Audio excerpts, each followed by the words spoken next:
Hello guys! Welcome back to my YouTube channel. My name is Merlo Torrijas, aka Bolana Ma'am USA, and welcome to my vlog. So ngayon guys ay gagawa ako ng binangkal. So, first time ko itong gagawa. Tingnan natin kung magagawa ko. Dito na yung mga ingredients ko. At dito ko ilalagay. At ito yung mga ingredients natin. Yan, nakalista ko na yung mga ingredients. Guys. May ubo pa ako guys. Pero normal lang daw naman yung matagal mawala yung ubo pagkatapos ng COVID. Aabot pa daw ng 8 weeks. So, 1 month na. Ito, yung ubo ko. Pero minsan-minsan na lang. So, sabi-sabi, saan yung lista natin? 1 and 1/2 cup flour. All-purpose flour. Wala akong all-purpose flour. Self-rising flour itong mayroon ako. So, tingnan natin kung magagawa ba. I-strain natin guys. Kuha tayo ng strainer. Saan nyo? Ay nako, pasensya na kayo sa ubo ko. Body ring talaga. Mag-ano ako mamaya. Gagawa ako ng tea. Lemon, honey, and ginger. So, ito yung 1 cup. Strain natin. Okay. Ito yung half. Strain. Yan. At, powder milk, 3/4. So, nandito yung powder milk ko. Alam nyo ba yung powder milk kong gamit, nido, yung nido ng anak ko. Tingnan natin kung anong lasa nito. Yan. Dito na yung milk. Maliit pala yung lalagyan ko. Tapos, 1 tablespoon of baking powder. Tablespoon. Pero wala akong, ito lang ang ko gagamitin. Hindi ang tablespoon. Tama, malaki ang tablespoon. Baking powder, ito lang gamitin ko. 2 ganito. 2. Tama na yan. Huwag masyadong marami. Tapos, lagay natin ng sugar. 1/3 cup.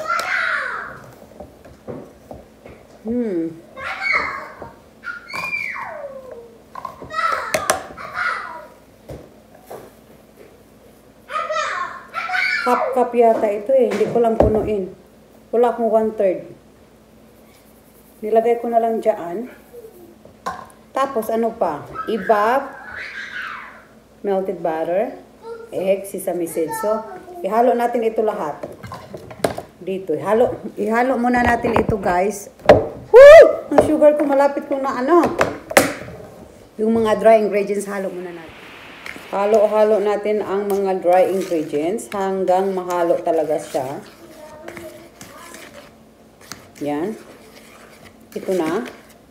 Tapos, kukuha tayo ng isang bowl para sa mga wet ingredients. Dito natin ilagay ang wet ingredients, guys. So, ang una ay 1/4 cup of ibaf. Okay, tama na yan. Tapos, 1 tablespoon melted butter. Melted butter ko. Yan. Sorry sa ubo ko guys. So, 1 piece of egg. Ito yung egg. Ito yung kanina pang inaano ng anak ko. Yan.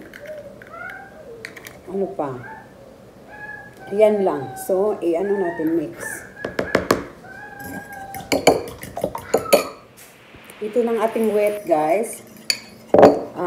At ilagay natin dito sa dry. So, hinahanda ko na yung kasi i-need ito. So, dito ko siya i-need sa aking working thing. So, i-mix na natin ang dry at saka wet.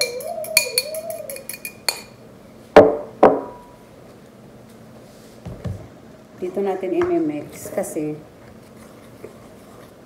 So, i-mix natin hanggang magiging okay ang kanyang dough. So, balikan ko kayo. I-need natin ito guys kasi wala akong mixer. So, naghugas na ako ng kamay at wala man akong gloves na disposable. Kamayin ko na ito. Naghugas naman ako ng kamay at ako lang naman ang kakain nito.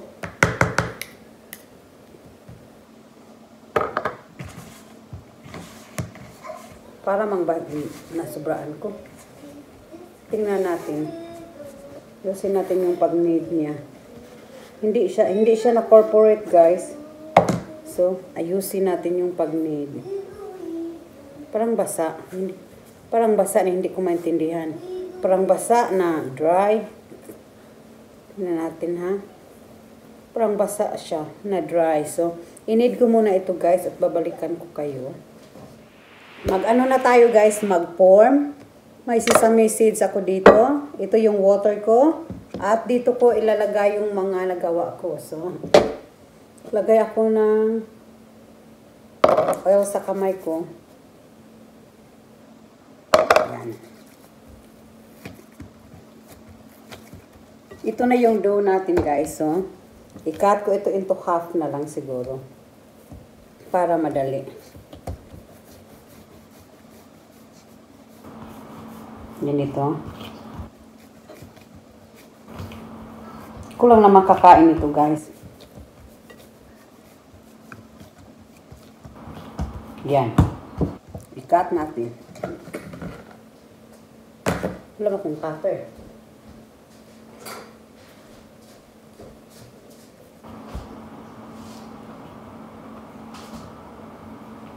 Para mabilis. Bahala, hindi sila magkapareho sukat eh. Kulang na makakain.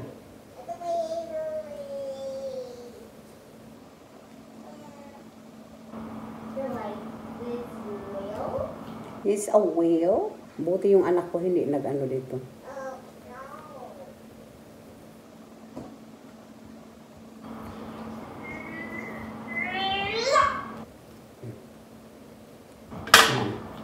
Tsaka, ganito.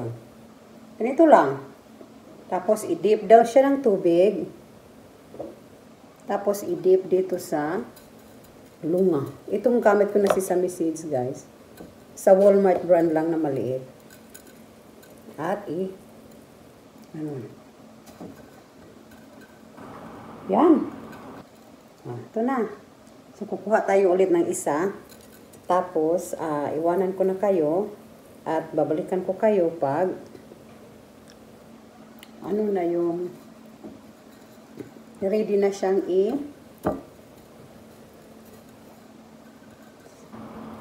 kasya kaya itong sesame seeds ko. Yan.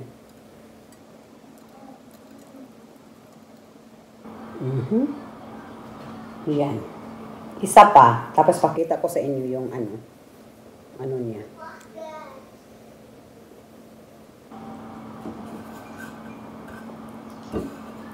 Parang kulang yung sesame seeds ko, dalawang ganito yung binili ko.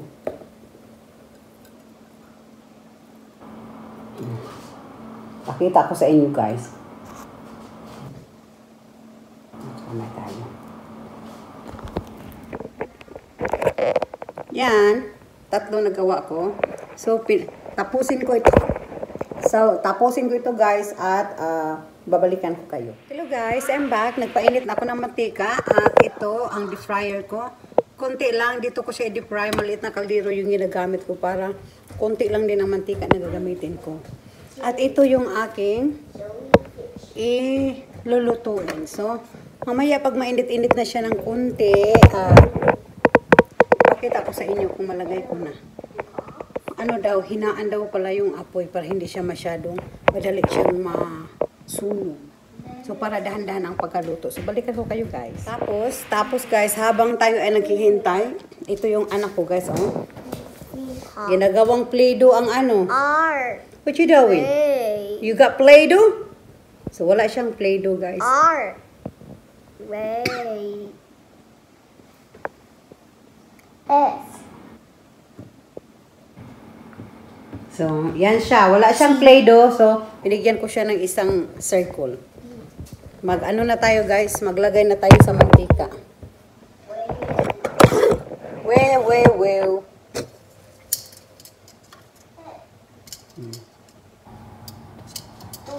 Hindi natin masyadong initin ang ano. 3, 4, 5. Isa pa. 6. So, 6 ang lagay natin. 1, 2, 3, 4, 5, 6. So, tatlong salang. So, kung maluto na, balikan ko kayo. Hello guys, ito na yung aking binangkal. Natapos na. Hindi siya perfect guys, pero yung mga lunga natatanggal. I'm sorry. Natatanggal siya guys, pero first try. So, yan lang. Thank you. Bye-bye.